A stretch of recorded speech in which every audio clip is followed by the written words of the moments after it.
Hello and welcome to another update video about Solana. Happy Friday, everybody. I'm sure everybody's happy about it. More happy at least than about the prices, because not really anything is happening, right? It's just been moving sideways, and we're sort of trolling the $147 level. I think a small bounce might be possible from here on the Solana chart. I've added a microstructure earlier today for this C wave to the downside we've been watching for. And this is still unchanged from the last updates. And actually for the last couple of months, I've been telling you that we're likely in a wave 4.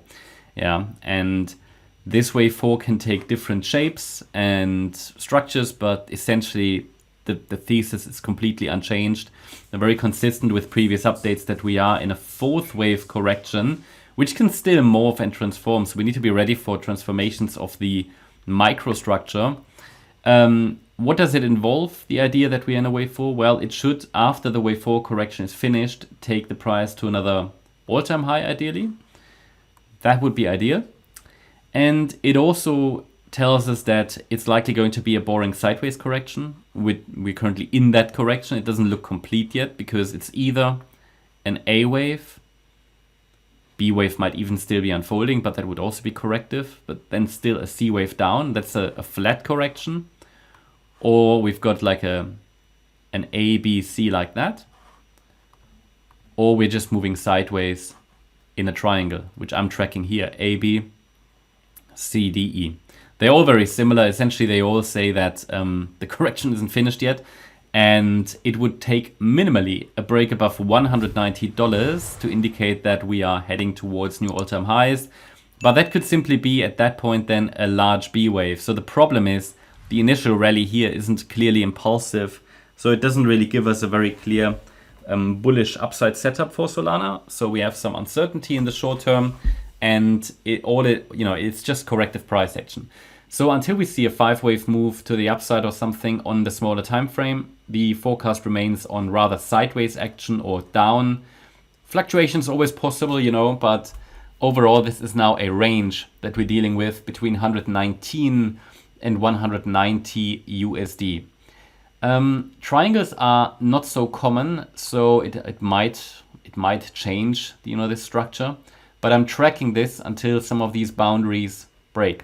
The advantage of tracking the triangle is it gives us clear boundaries, and we know very quickly when it's not a triangle, because when these boundaries are broken, then we have to adjust maybe for a larger flat correction, or I don't know, a larger B wave, or maybe we're already in the C wave to the downside. That depends on whether the market takes the path above 190 or below 119.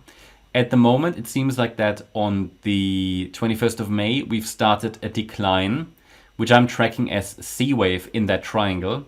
So it means that there is the next milestone target is around $133. That's the 100% extension of the initial A wave in wave Y of C. So quick explanation, the C wave of this triangle seems to be a WXY structure. I mean, it can easily change structure, but that's the current idea.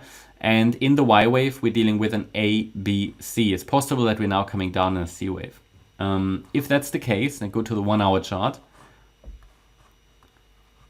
then the A wave bottomed on the 11th of June, talked about that yesterday. The B wave in 3 waves might have topped on Wednesday, and we're now starting to come down in wave C. If that's the case, it's a 5-wave move, and we could have completed wave 1. Now I'm watching for potentially a bit of a wave 2 bounce. Pay attention to the trend line. Pay attention to the newly added resistance area for this wave 2. It's between $151.83 and $158.19. If it's a wave 2, it shouldn't break above $158.19. A break above it would indicate maybe the B wave is still unfolding.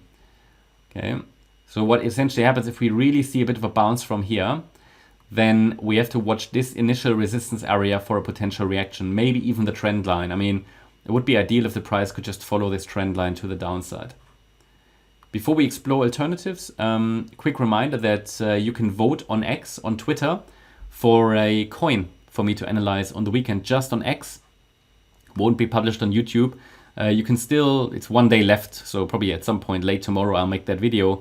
You can vote for ARB, not Pyth or Rune. These have been requested earlier in the week on X. Again, I'm not making these up. I'm not coming up with these. They come from you, from the community.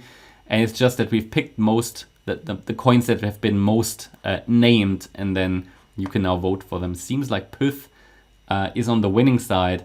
So that video will only come out on X. So make sure that you follow us here as well. You can find the handle here, and you can find the link in the description. So back to the Solana chart. Alternatives. What are reasonable alternatives? Well, a reasonable alternative would be to say, but again, that we have no evidence for that. Yeah. So we could say that this B wave, which presumably, we could say it's not a triangle. We could say it's not a triangle. We could say that, okay, maybe this is not forming. I have to go to the 4-hour chart. Maybe this is not forming a triangle. Maybe it's forming a large double ABC structure. So A wave down, yeah, like the yellow A wave, but the B wave never finished, and we get a C wave down. So I highlight that in white. Okay, change the wave degree. See, that's a reasonable scenario, but there is no evidence for it. The problem is with this scenario, I would have to assume an unusually large B wave, and it would be based on the idea that the B wave is probably a flat correction. So 3 waves up in A of B, but that A wave would be a WXY structure. It's rare. Then we would get a B wave pullback now, and then a C wave up. But either way, would it make a great difference? Not really, because we would still expect the price to reverse in this area here probably. Yeah, and it doesn't look finished to the downside, so it would probably still come down. And whether this next rally is wave D in the triangle or a B wave rally in white doesn't really make a difference from a trading point of view. We would have to see how high it goes then.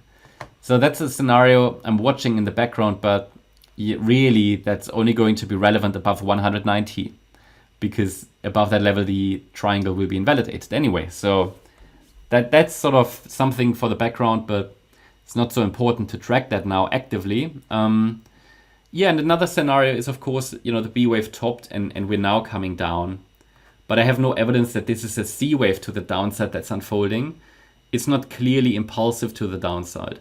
But again, if we break below the boundary line, below 119, that's what I would assume. So if there is no reaction to this zone down here, we're likely heading down lower. Okay, so the key level here is going to be the 118, 119 area. But essentially that doesn't change anything that's happening here in between. It also doesn't change the idea that we're in a wave 4.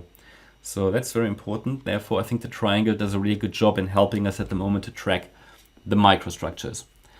Yeah, that's my update about Solana. I hope you liked the update. If you did, please hit the like button, leave a comment and subscribe. And if you really like the content, then please check out the channel membership. Also make sure that you follow us on Instagram and Twitter for additional content. Thanks a lot for watching. Bye-bye.